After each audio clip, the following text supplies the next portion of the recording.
80% of people who set New Year's resolutions fail by February. We set this intention, but we haven't actually really changed any of the foundational elements of our life. It starts off really well because we have this bout of motivation. However, when we face inevitable challenges, when we face setbacks, when something breaks that routine, then we kind of fall off of the bandwagon and we start to fall into old habits. The internal narrative kicks in and we start kind of beating ourselves up. So what can we do instead? So the first thing is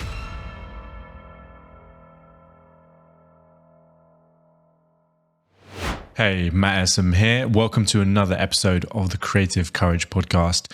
Today I want to talk to you about why I don't really believe in New Year's resolutions and what I think we should do instead. Statistics show that 80% of people who set New Year's resolutions fail by February. Now, if that sounds familiar to you, don't worry, because I don't think it's an us problem. I think it's a systems problem. I think it's a failure of the principle of New Year's resolutions. Now, if you're anything like me, you've set a New Year's resolution before. I am definitely in the New Year's resolution camp and was for many years. But what I found was that I would often fall short of these resolutions, or they would be very short-term things. Once I managed to go an entire year without touching a drop of alcohol, which I was quite impressed by, but it took a lot of effort, it took a lot of energy, and more importantly, it took a lot of willpower. And I think this is one of the fundamental things that is wrong with New Year's resolutions. At the end of the day, New Year's, the new year, is just an arbitrary date, right? It's no different. You don't wake up all of a sudden on January the 1st and you're a different person with different habits and different beliefs. So we set this intention. We say we're going to do more of this thing, but we haven't actually really changed any of the foundational elements of our life. So what can we do instead? Well, I think that the end of the year is a great time to reflect, mainly because we get forced to have some downtime. Most people celebrate Christmas, and even if they don't, there's some kind of natural downtime in the Christmas period and into the new year. And so it's a great time to reflect. And so one of the things that I like to look for are patterns. And so I do this with my clients. I take them through a kind of 3-phase reflection for the end of the year. The first phase is looking at our successes. What went well? Now, you can do this for yourself, and you can just do it mentally whilst you're listening to this podcast. But if you actually want to have a bit of a breakthrough or a bit of a transformation, or really just change some of the things that you're doing, then this actually could be an exercise for you to do where you sit down for usually 45 minutes to an hour and you put some music on, you put your phone in do not disturb mode, and you really get into these kind of questions. I'll give a kind of high level overview and then you can change them based on what you feel is relevant to you. And that will set us up for what I think is a better strategy than setting New Year's resolutions. I believe I've been doing this in my personal life, but I've also been helping my clients to do this, which is a better way to approach New Year's resolutions. So the first thing is to have a review, basically a review of your year. So always start with, what are the things that went well? What are some things that I've achieved this year that I feel really proud of? And they could be goals that I've achieved. They could be new skills that I've learned. They could be things that I've overcome or things that I've broken through. They could be experiences that I'm grateful for. I'm just kind of really focusing on all of the things that I enjoyed about this year, all of the things that went well, all of the things that I feel proud of. And sometimes I'll write down, like, what were my 3 proudest moments this year? This is great for a few reasons. Number one, it just makes us feel good because we are focusing on the things that we want and that we can be happy about. And that's just a really simple trick to hack the brain. If you're ever not feeling great, it's why often people get you to write down what you're grateful for and things like that, because we get more of what we focus on and it helps us to feel good. But the other reason I like to look at what is working is because success leaves clues. And so if there's a particular thing that we achieved, it's very useful often to ask ourselves, like, how do we achieve that? What was it that we did that allowed us to achieve that goal or overcome that challenge? And this is really quite an overlooked strategy, usually because it's quite simple. Often we think things just happen by coincidence, or we just think because we worked really hard, we got this outcome. But that's usually not true. There's a lot of people that work very hard at things and don't get what they want. There's a lot of people in the world that work incredibly hard and don't earn a lot of money. And that's usually because they don't have the right strategy. And so strategy really comes from unpacking what are the steps and what are the things that I did in order to achieve a certain outcome. So if this was one of your best years in business financially, well, what did you do differently to the years before? Maybe you might just say, well, more clients came along. We had more inquiries. Okay, well, what did you do to influence that? Really look at what was the catalyst for these things. And oftentimes it's, well, we signed that one client that referred us loads of other clients. Okay, great. So the thing we did differently is we had one client that we kept really, really happy, and they told us about everybody else. What about if we could do that for another 2 or 3 clients? So success always leaves clues. It's just that we don't always stop and examine how we created a specific outcome. So that's the first section. I'll always look at what was successful, what can I feel good about? Then I'll look at challenges and lessons. What were some things that I learned about myself, about the business? What were some challenges I came up against that maybe I didn't overcome or wasn't able to overcome? What are some challenges or some themes in my life that keep recurring? What are some things where I feel stuck there and have felt stuck there for a while? What are some things that didn't go the way that I wanted them to go? What can I learn from that? So these kind of questions are really about examining what are the lessons that we need to take into 2025 that mean we won't come up against those challenges again. So this is kind of like a high level overview of some of these challenges and some of these goals. I then might go a little bit deeper and I might ask myself, well, how did these challenges actually impact me both personally and professionally? What was the kind of knock-on effect? What was the impact of having these challenges over a long period of time?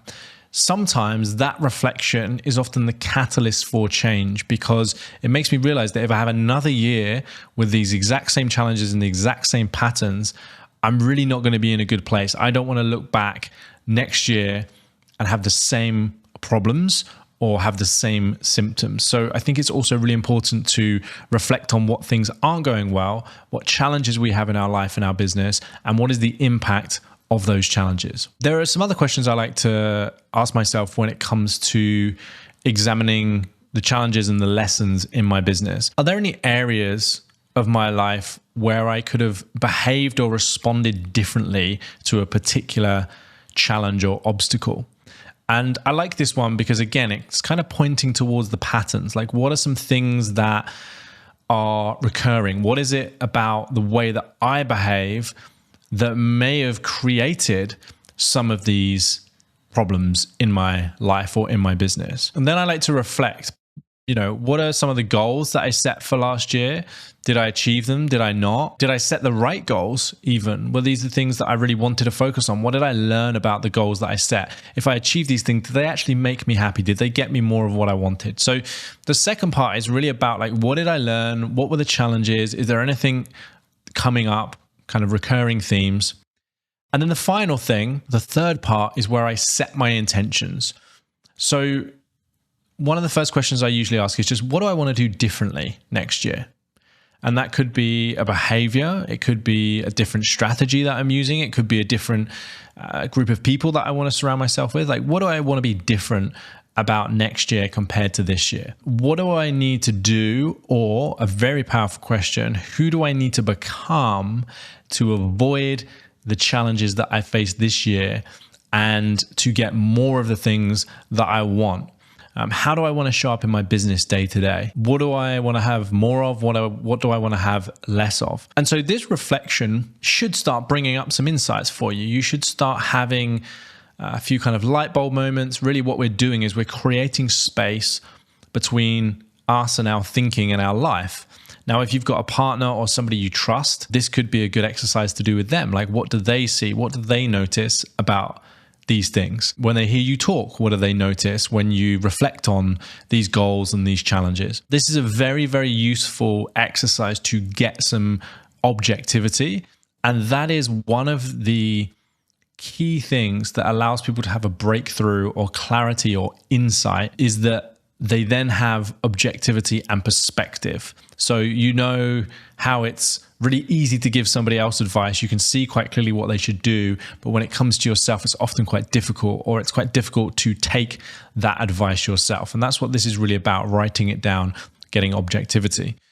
And what you should start to get are some kind of themes or some big ideas or some insights. Now, rather than turning those insights and those ideas into a New Year's resolution, like I need to get in better shape, or I need to learn more about business, or I need to close more business, or whatever, what I like to do is I like to set a theme for the year.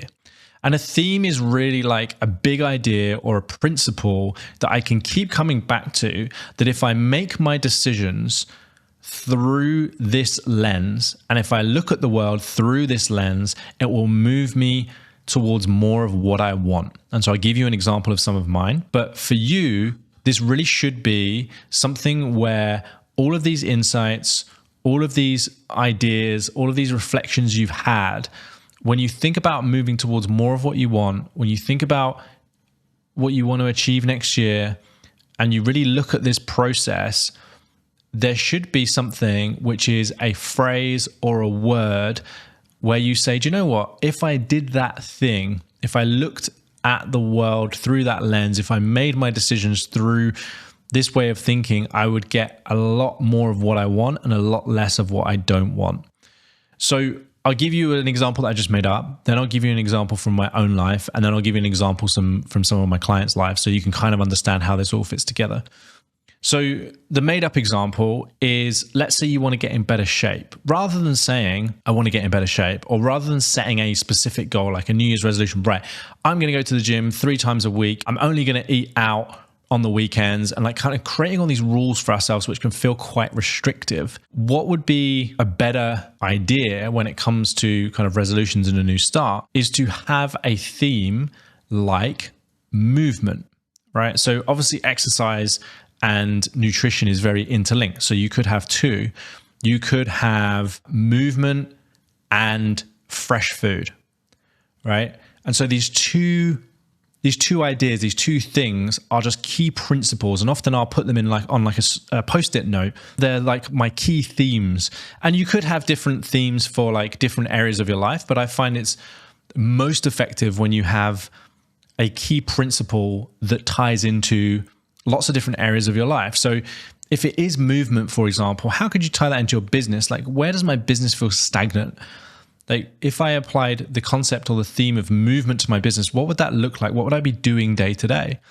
And so from a health perspective, you're much more likely to get in better shape and exercise and do these things if your key principle, your key idea you just keep coming back to is, am I moving? Am I moving every single day? And that literally could be, I could go to a yoga class. I could just go outside and walk. I could go to the gym. I could do any of these things. We have so many more options, and we're just asking ourselves continually, like, is movement present in my life? Where is it not present? Where can I make it more present? What could I do to move today?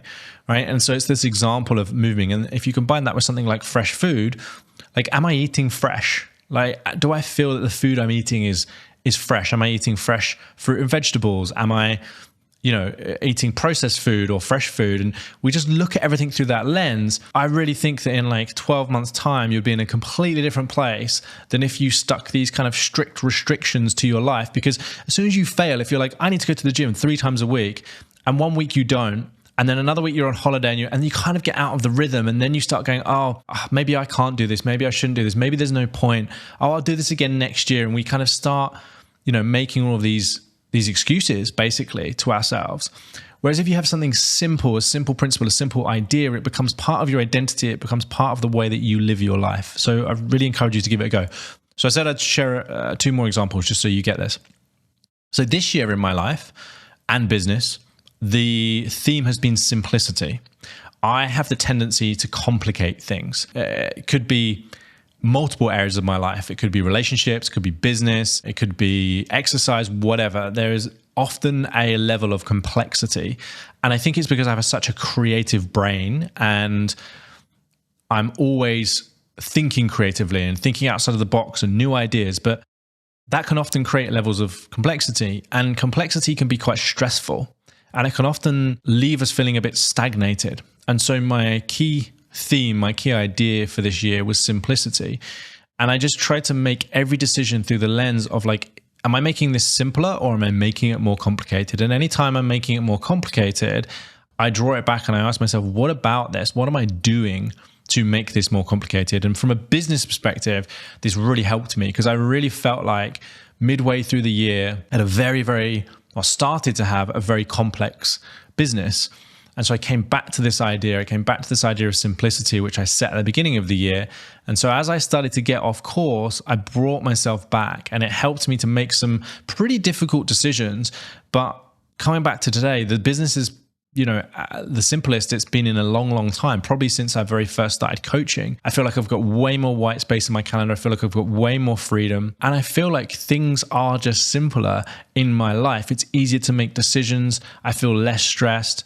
And so this theme of simplicity really has served me this year. And it's a great way to keep bringing back these ideas and these principles into my business. Moving forward, I'm going to have a kind of double-edged theme, but my main theme, the biggest thing for me in 2025 is intuition. And I started to feel a little bit like this towards the end of this year. And I did an experiment where I was making decisions from intuition from a certain period of days. But that's just going to be my theme for a year. And the reason I like it is because I think I stole this from Alex Hormozy, but like you either win, like it either works really well, or you've got a really great story and a bunch of lessons that you learn in that year. And I really love this idea of just committing to something for a year, committing to this concept, committing to this big idea, and filtering everything through that lens to see how your life changes. So the kind of secondary theme is going to be courage. Intuition and courage. And I do actually think if you listen to one of my other podcasts a few episodes ago, you will know I did this episode on intuition. What is intuition? How do we know if it's intuition? How do we make more decisions from intuition? And I do think it takes a lot of courage to make decisions from intuition. And so that's why they're kind of two of my themes, but courage is also another big theme. It's one of the reasons I started this podcast. It's going to be in my next book. So I really want to look at life and business through the lens of courage and just experiment it with it. And as I said, I'll either have some amazing results to share or a bunch of lessons and an incredible story, or maybe both, right? And so that's going to be my two themes for 2025. Quick example from some clients, and then we'll wrap this episode up. So one of my clients has the tendency to get very distracted very easily. And so we get them to a point in their business where everything is working and they want to add more stuff. There's a new idea that they've got. There's a new business that they're trying to launch, and it keeps tripping them up. They keep coming back to the same problem over and over again. And a little bit like me with the complexity, they're kind of making things more complicated, but it's not even that. Sometimes it's simple, but it's a brand new idea. And really their key theme is focus. Are they just focusing on one thing? Can they focus on a specific strategy? Can they focus on serving a specific target audience? Can they focus on delivering one kind of product very effectively? Can they just focus and not get distracted by other opportunities? They're very well connected. Their work is incredible. So they get a lot of opportunities. They get a lot of people approaching them, asking them to do different things. And so they're at that stage of life and business where one of their biggest assets and one of the biggest breakthroughs they're going to have is going to be coming from saying no to things. And so their key theme for 2025 is focus. Can we just focus on this one thing? Can we just focus on this one project? Can we just focus on this one business without getting distracted? And I cannot wait to see where it takes them. So I'd love to know, what is your theme for this year? And like I do in many podcasts, encourage people to reach out. And it genuinely is great for me. It feels great. It means I know people are actually listening to this stuff. It means I know people are actually getting value from it. So connect with me on LinkedIn. I'll put a link below in the show notes, but you literally just Google Matt Essam, E-S-S-A-M. Matt with two T's, E-S-S-A-M. Connect with me on LinkedIn. Put something in the note, because oftentimes people will just connect with me and I don't know who they are. Put something in the connection request and say that you listen to the podcast. And I'd love to know, what's your theme for 2025? What's your principle? What's your theme going to be? That if you just looked at your life and business through that lens, it would put you in a completely different place this time in 12 months. Thanks for listening. I hope you found this episode valuable. I will look forward to hearing your themes for next year. As always, if you did find this valuable and you enjoyed it, please hit that subscribe button. It means a lot to us. And share this with somebody that might find it valuable. This is Creative Courage Podcast. My name is Matt Essam. Thanks for listening.